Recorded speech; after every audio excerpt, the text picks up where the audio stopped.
What's up, fight fans? This is Kurt DeVille with Counterpunch Boxing News, and I have some new news concerning Joseph Spidey Parker. Joseph Parker, as you guys know, beat Deontay Wilder convincingly to a unanimous decision in 12 rounds, and he has some minor complaints about some bruising behind the head. He said a lot of, or some punches, because Joseph Parker's modest, did sway a lot behind my head, so therefore I have some soreness and some bruising back there, but nothing he can handle. And let me counterpunch. You guys know for the last 5 years, going on 6, that I have told people that Wilder has repeated tendencies, habits of hitting people behind the head.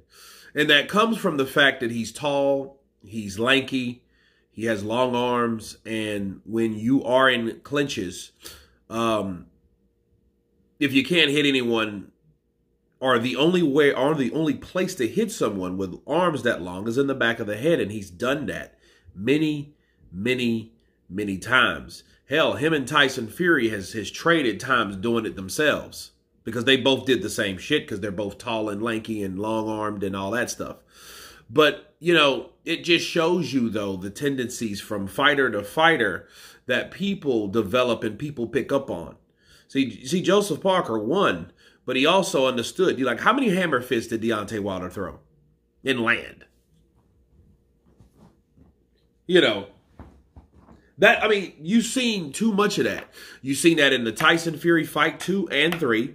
You've seen that. I don't know about the first one. You know, I'm not sure if he did that in the first one, because I think he does that when it's a sense of urgency, when he feels that, you know, the fighter's getting the best of him.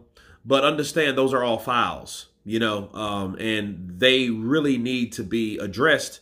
And I'm glad Joseph Parker, in his own way, did address these particular habits. Okay, it's just like Danny Dubois we picked up on with Jarrell Miller. The dude's a he's a ball breaker.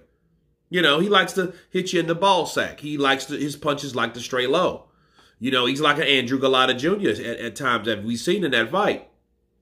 And see, the punches that he hit Jarrell Miller with, there was no need for any of those punches to sway low, because he hit him with enough legal punches to do what he did. So everything else is insult to injury. But based on what Joseph Parker was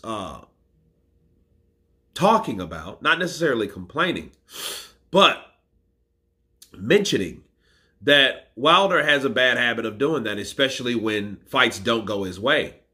You know, and a lot of times I think these referees really need to acknowledge the tendencies or the habits of certain fighters. You know, like people knew, like Mike Tyson, for example, like, hey, don't piss Mike off. You know, Bernard Hopkins, he did the same thing. He was bad about headbutting, and Vander Holyfield was notorious for headbutting himself. Look what he did to Hasim Rahman. You know, all these things are key reminders that you really need to keep in mind that, hey, these guys they do these things. And Joseph Parker, you know, him mentioning that, it's worth acknowledging that, hey, you know, when you're in trouble, fight dirty. And I don't think that's the answer. I don't think that's the answer at all.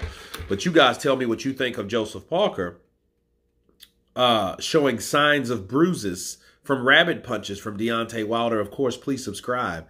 And you guys been Counterpunch. Peace!